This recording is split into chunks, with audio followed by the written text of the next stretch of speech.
हाँ भैया, हमारे यहाँ रिकॉर्डिंग स्टूडियो खगड़िया भदा से आज एक सुपर हिट डीजे तहलका सॉन्ग लाइव वीडियो दिखाएंगे। सिंगर हीरो रजनीश का, जो कि बहुत ही अच्छा सॉन्ग गाए हैं। और आप लोग मेरे मैथिली जानकार चैनल को सब्सक्राइब करें और अच्छा लगे सॉन्ग तो लाइक कमेंट्स और ज़्यादा से ज़्यादा शेयर करें। आइए हम अभी हीरो रजनीश का लाइव वीडियो दिखाते हैं। चलो तैयार हो जाए हीरो रजनीश।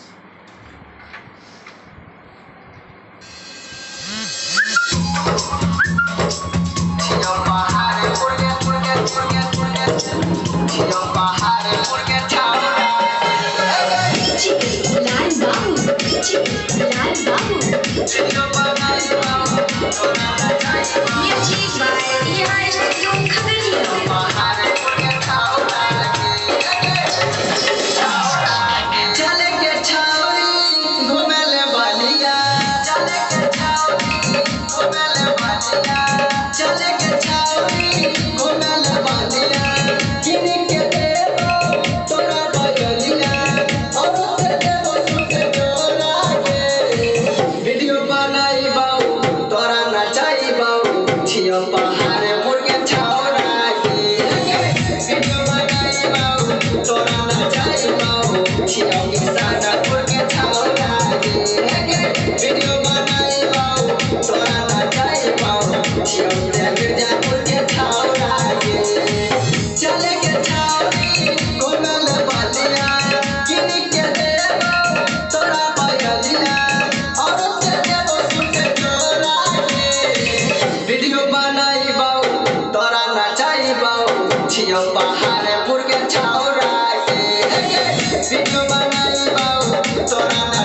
छियो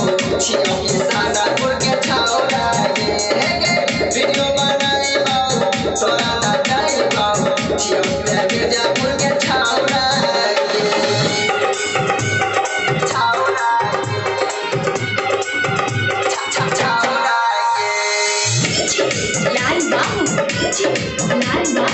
वीडियो बनाई बाऊ तोरा नचाई बाऊ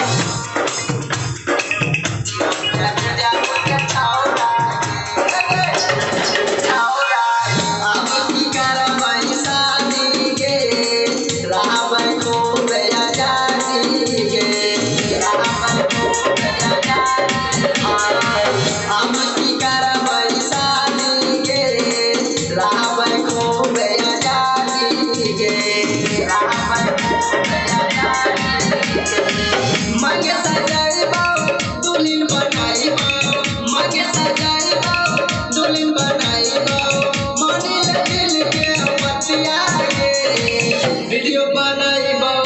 तोरा नचाई बाऊ छियो कमालपुर के छौरा के वीडियो बनाई बाऊ तोरा नचाई बाऊ छियो किसानपुर के छौरा के वीडियो बनाई बाऊ तोरा नचाई बाऊ छियो पहाड़पुर के छौरा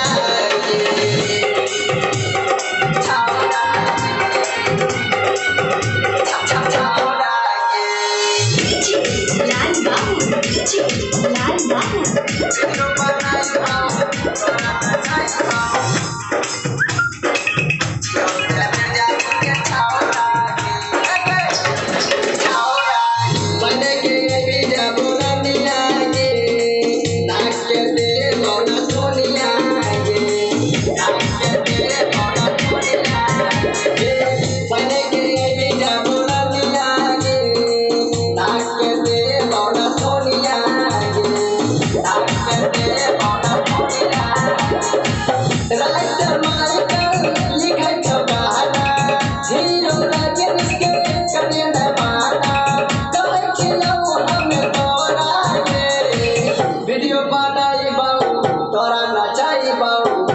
पहाड़पुर के छौरा के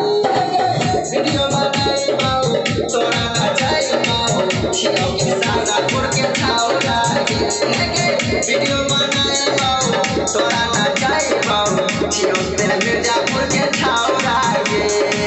चले के छौरी घुमल बाजिया किन के देला तोरा बजजिया और से देबो सुत तोरा के वीडियो बनाई बाऊ तोरा नचाई बाऊ छियो पहाड़